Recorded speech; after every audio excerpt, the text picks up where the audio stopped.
It's home to the Basketball Hall of Fame, where the sport was first invented, nightlife, restaurants, outdoor parks and venues, and even MGM Casino. Yes, we're talking about Springfield. But when you want to get away from the hustle and bustle of the city, you can come right down Wilbraham Road to Loomis Lakeside at Reed's Landing and enjoy life by the lake with plenty of space to relax and enjoy, and beautiful cottages and apartments. You're going to find the space that's perfect for you.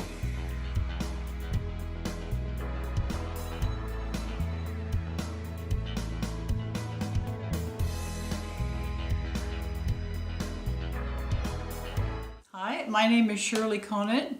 I've been living in Applewood for about a year.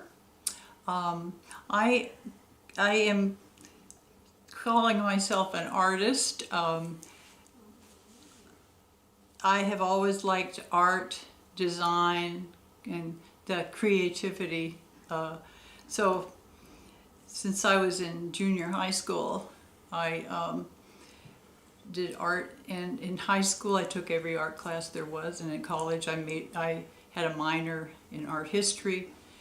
Then I became a teacher, and in my teaching I also was able to use a lot of design and organization and art when I was teaching in the classroom, because classrooms need to be organized, and that seemed to be something I really loved doing, and bulletin boards and things you might imagine as a teacher. After I retired, I was a teacher for 37 years. After I retired, I came to this area, and somebody knew that I was an artist of some sort. They didn't know what. I asked a group of women that I knew, asked me if I would join their group. I didn't even know what kind of art they were doing. So they happened to be watercolors. And I tried oils for a while, and that didn't work out for me. So I started taking art classes. And after a few years, somebody said, well, what do you do for entertainment after you've been retired for a while? And I said, I'm an artist. And that was the first time that ever popped into my head, because I didn't think I was at the time. However, I do a lot of painting, and I have a class that I take right now in Hadley, and I really enjoy being there because there's a lot of discussion about the art world around here. We've exchanged information with each other, and I'm always hearing new things, and I like art because I can kind of, as other people might be writers or other creativity in the skills, they tend to, well, I do. I find that I kind of escape into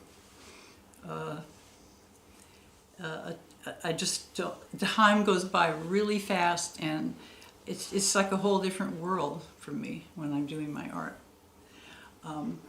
So what about my art? Okay, I usually I do various kinds of things. I'll paint different things, but it's all watercolor, and I'd like to just show you some of the things that when you start out that you need to have to do watercolor. One thing is paper, and I would suggest just buying a little mat of it. What I like to do is put my paper on something so that it can be, it won't slide around. So on a board. This is a very lightweight board, can be easily carried. But here's a piece of plastic that would work too. So I would finish taping this.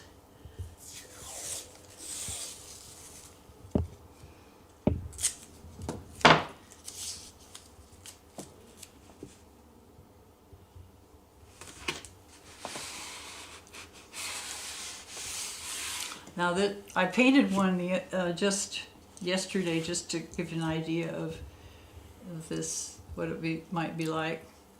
I'm going to try it more in a horizontal design. So the first thing I would suggest that everybody who's going to be an artist of any way, oil, watercolor, sketching, you really have to know how to draw some. And I would suggest, well, one of the best things to know is perspective. And you can get a book, you can look at the book, it will give you all the basic ideas about how to use perspective. I think it's really important because it helps make the painting look a lot better. So there are two different things you can do when you start to sketch on the paper you're going to paint on. Well, one is to actually sketch something. The other is not to put anything on it and just use your watercolor to do a design that you're going to put on. I tend to like to do a little bit of sketching, so I'm going to look at this. The focal point, pretty obviously, is this beautiful flower here. And a problem that some people have when they're starting out is that they draw their design. They want to have this whole flower and its vase. If they put it in the middle of the paper, very small, that is not a very good design. So I would suggest going off the edge of the paper in different places. So such as this. Let's say this is the flower, and then the little sketch of the bottle. If you want to put the whole bottle in, I think I'll do that.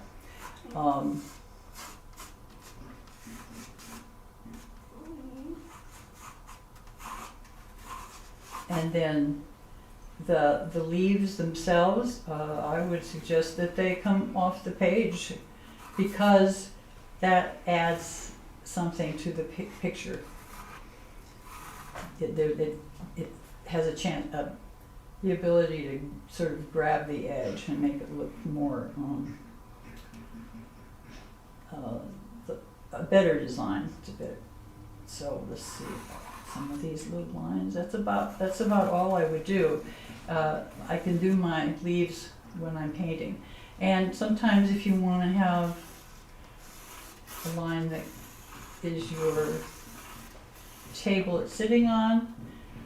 Another thing is that when you paint on a pencil line, it will stay. It will be a permanent thing. So if you don't want to have a line, that you need to make sure that you have very little on your paper, or kind of mess it up. So just make sure that it's just as minimal as possible. This is a gum eraser. They're very good for this. Okay, now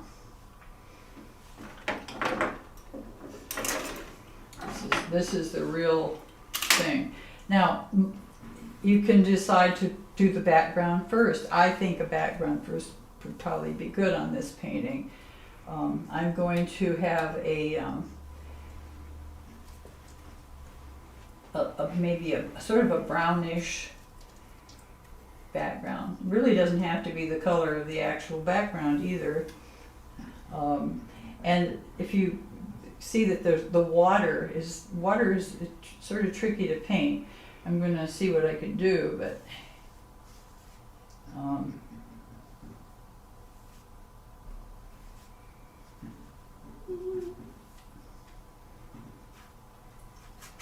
so you want to, this is really using just a minimum amount of paint, and doesn't necessarily mean this is the last time you're going to put paint on that area.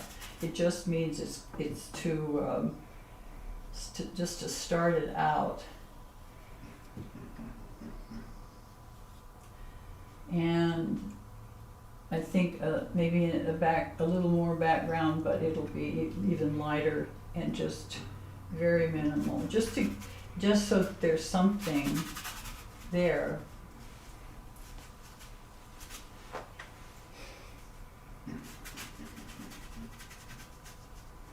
I don't know that I'm going to be able to finish this right now, but getting a good start on it.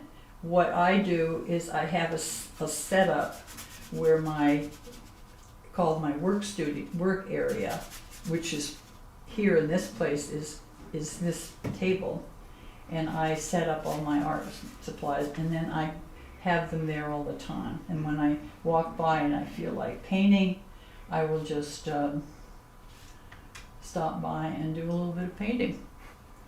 And very, very rapidly, things are pretty much done. It just happens, and it's a lot of fun. You don't have to set anything up that way. Now, I'm looking at that flower, and I'm thinking, what shall I put first? Well, my idea is to put yellow, because red is going to be a darker color, and you can always put that in afterwards, but you need to get your basic color you just need to put it in there first. And just a little bit.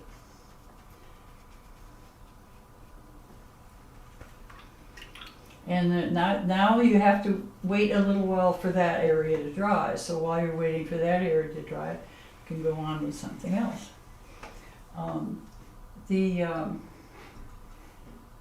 The color of the glass, there's a sort of a green tint to it, and I would do a little bit of that, I think, right now. And you see where the shine is, that is going to be left unpainted, because there is no white paint. I mean, watercolors doesn't have white paint, so you've got to leave the space that's going to be white, and think about that ahead of time. So the shadow part.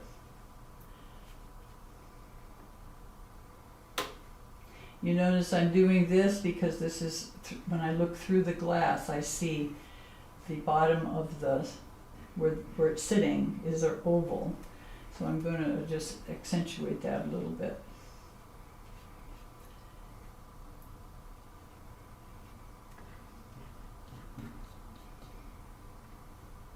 There is water in it, so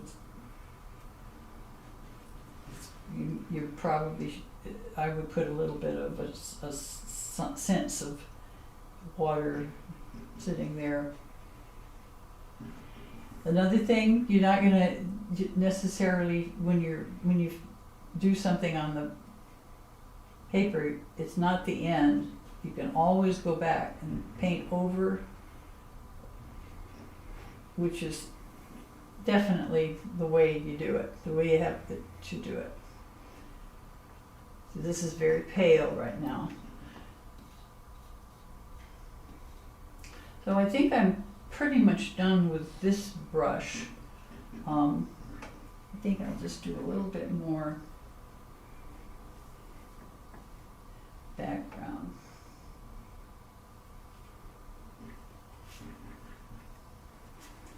You see, it'll blend, it's still wet, it'll blend with the color that was behind it a little bit, give it more of an interest. And I always keep something that is absorbent, so that when you don't want to have a brush full of paint or water, you can put it on there and it will absorb it off the brush. Sometimes if it's too wet, it doesn't work very well. It'll sort of bleed into. Of course, that's also something you might want to do: the putting two colors together and letting them do that. Now I'm looking for something, oh, this is not the brush I want to use anymore. I'm going to start this one now for smaller lines. So I am going to get some brown. And I'm mixing it with something else to get a different shade of brown, more of the color that's there. I'm gonna check to see if this is sort of wet, but I think it'll work. So I'm putting in that, just the stem of it. And I will go down this way, that's pretty wet right now, so I'm going to just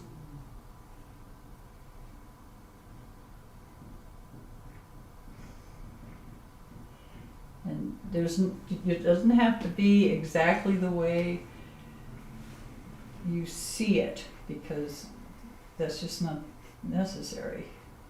In fact, sometimes it's better that you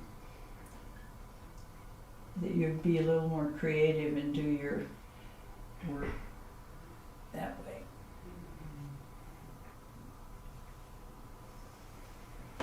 You see how it's bled a little here? That might be okay.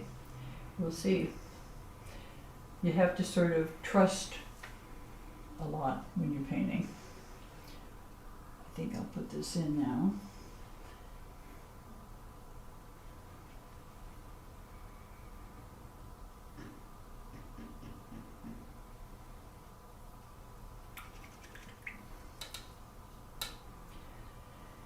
Now I'm going to see about the red. So that shade of red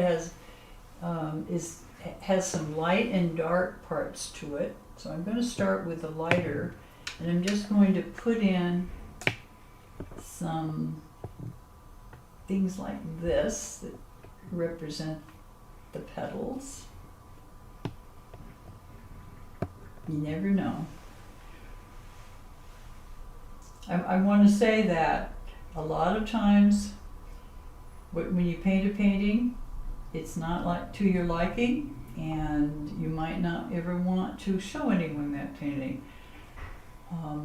But once in a while you'll do something and it'll be magic, and you can always use that piece of paper that you didn't like so much. You can always turn it over and paint on the other side, which I have a lot of those actually. But this is just to have fun, and it's always solving problems and trying to figure out a better way to do something. Here it is, a flat surface with some kind of a liquid color, and you're trying to make it look like a three-dimensional object, which is not an easy thing to do. But it's a challenge, and it's a lot of fun.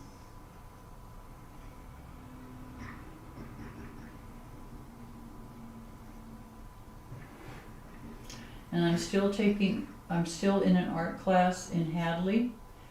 Lou Curran is the name of the teacher. There's about 8 or 10 people in my class, and she has 2 classes. There are a lot of artists, and I find I learn a great deal from being in that class, especially from the other artists and from the teacher. She always does a lesson every time, and then at the end we do a critique of the paintings that we have done that day, and people talk about them and discuss, and it's very positive. We discuss what we like about the painting,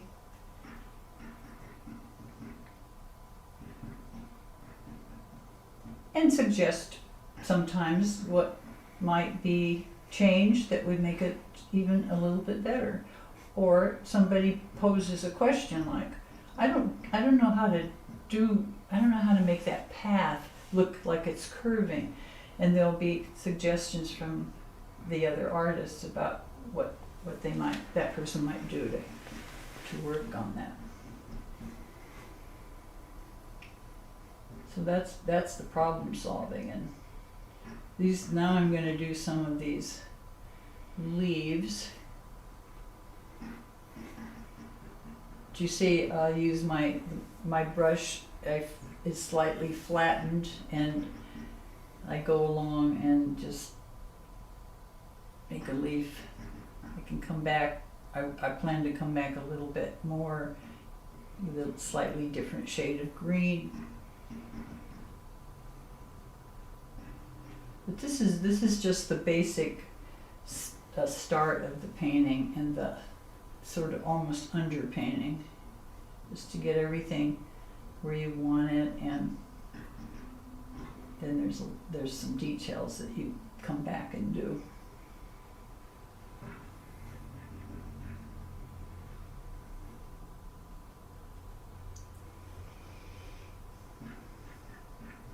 So I'm using, there isn't any green on my palette, you might notice that. Green is a good color to mix.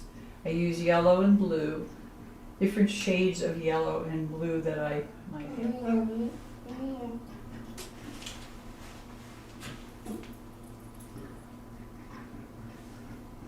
So you see I'm using a little bit of a darker green now.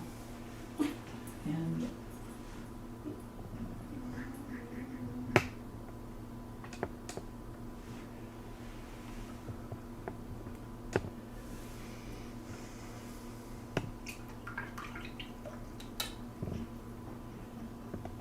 I think I'll go back now and put some more of the red, and I think I'll use the smallest brush.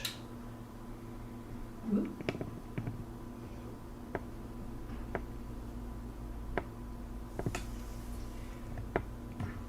And I don't think everything is dry there, but I intentionally am putting this in without it being completely dry, just because sometimes that makes a nice blend, the way the water pushes the paint around. But you see it just a little bit darker on the tips. And a lot of the work, the art painting that one does is is learning how to look, learning how to see. And it takes a lot of time to get that. That's also a lot of fun to try out and see how that goes. Now, right in here, I see just a tiny little bit of green, and I'm gonna just do this, but then I'm gonna come back in there and do a little wash of green just to sort of hint at it.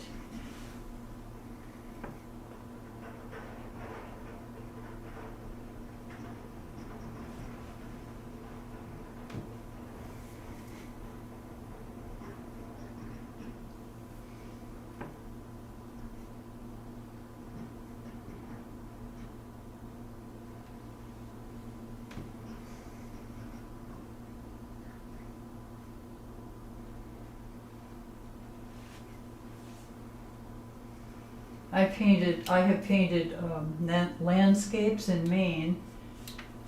Those are really fun to do. There's a lot of beautiful pink granite there and all the green trees. I have one that you can look that I'll show you in a minute. And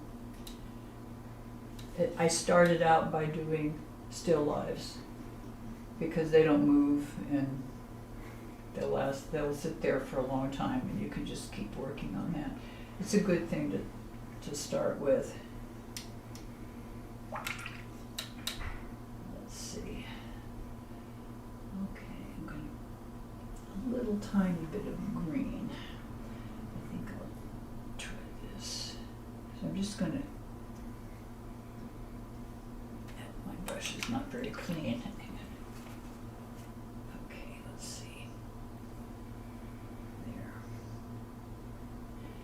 Going to be very pale. just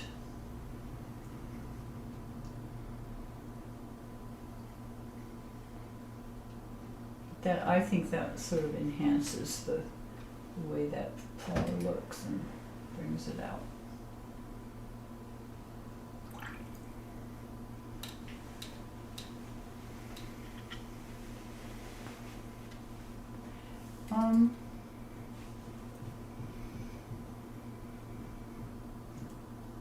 Just trying to think of what I would paint next.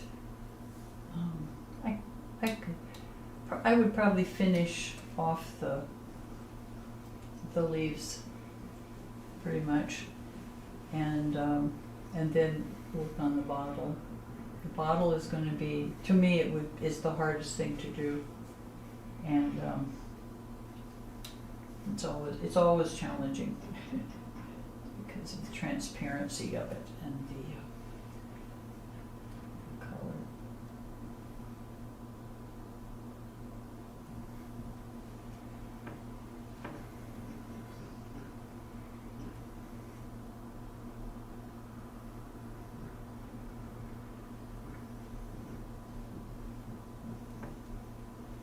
There is a line here that's, I should have left white, I can see.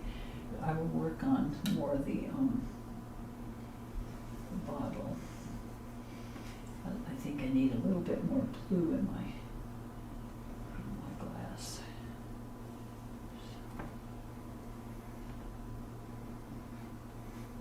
Yeah, that's better.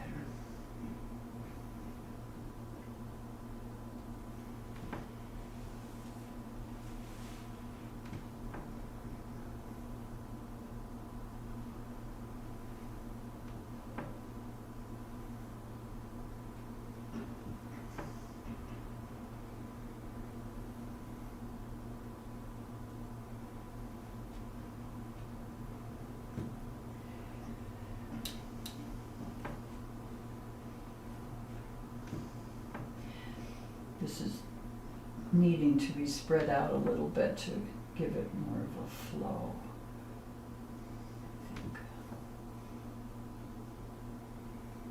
But there's a lot to look at in the glass, and I still haven't gotten this top of the water oval, so I will have to do some different colors in there to show that. Maybe a little bit of this, kind of the front side.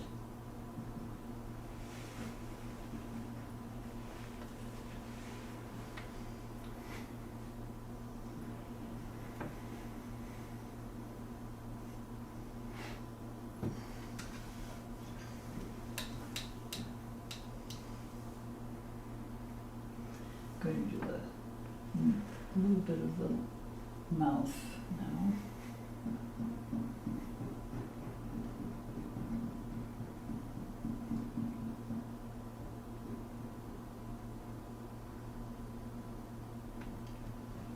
And then I'll go back here and see if I can get that. I even see a little red ish right through here. I'm just going to put a little bit of it up there. Instead of using a line, I will use a place where two colors come together, which creates a line. You can see. There's a lot of little tricks to learn when you're painting, and that's one. I think I'm going to, I could go back here and work on this, but then I let it dry, and then I come in and do more of the detail work on here, but it's not quite wet, dry enough. So that's probably all I'm going to do with that right now. But here's the one that I did yesterday. It's got more of a finished look to it, I think. Now, some people might think that this painting for them is done, But I see that there's some more work that can be done on it. Right now, I would let it dry, and then I would come back. It doesn't take long, and come back and work on some of the details, the different shades of color. I would work on this bottle quite a bit because it needs to have a lot more. Well, it needs to have some brown back here, and this.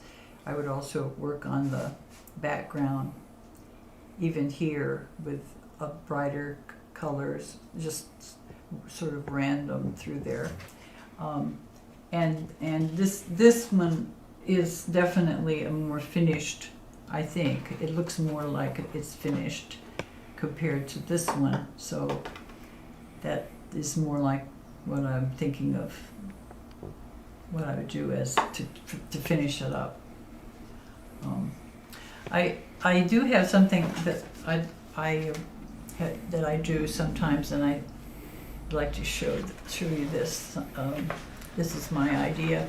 I have this template, which is the size of a postcard, and I have a painting that I don't particularly like the way it is right now, but if I put the template on it and I draw a line around it and then I cut that out, I have I think a better design and a postcard that I can send to people, or I also give them away. And you can rearrange it any way you'd like. It makes a good look, and it's a good way to practice too, how to put something on a piece of paper, how to arrange the work. Because this was a bunch of flowers that looked pretty much like this, but painting only part of them is, I think, makes it more interesting. So I have some of my own paintings here hanging on my wall, and also over here. These are the tobacco barns that you might recognize from around the valley here. And then I also tried out a painting that doesn't have any particular, it's a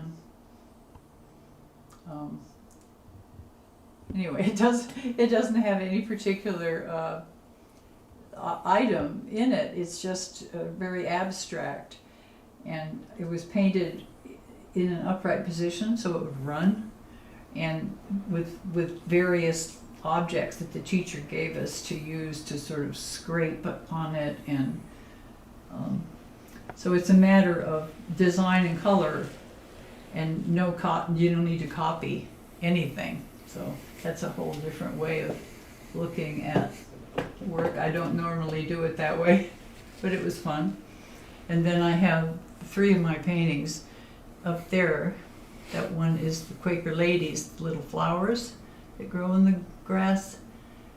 And you notice the white background, the flowers are white. I had used a mask, which is like rubber cement painted on it. And then you paint the green part, and that keeps it from coloring it.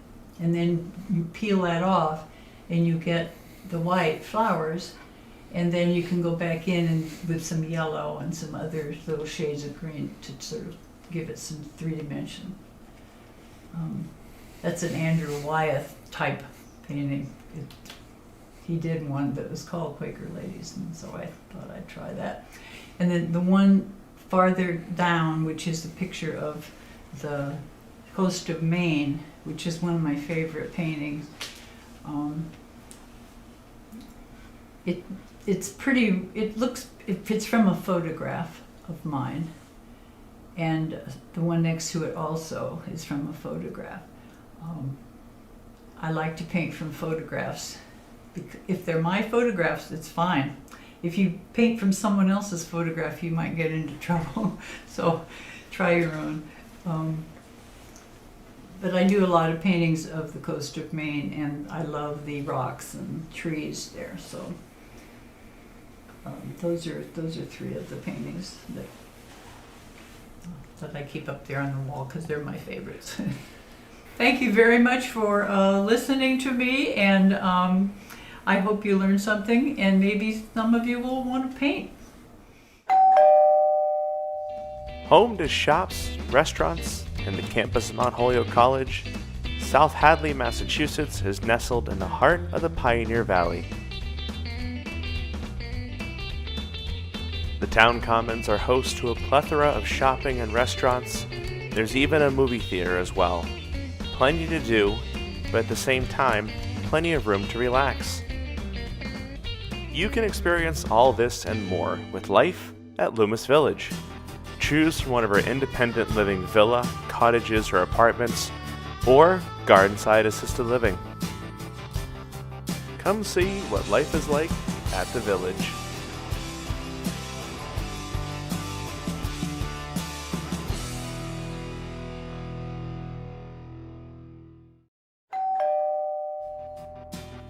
If you're looking for the excitement of a college town with the serenity of small town living, then settling in the heart of the Pioneer Valley in Amherst, Massachusetts is perfect for you. Shops and restaurants, plenty of outdoor dining experiences, and room to move around means that you, your family, and friends can feel free to enjoy. And when the day is done, you come back to your customized apartment at Applewood with spacious living and tons of amenities. There's even plenty of outdoor courtyards for you to relax and enjoy the beautiful weather that Western Massachusetts has to offer.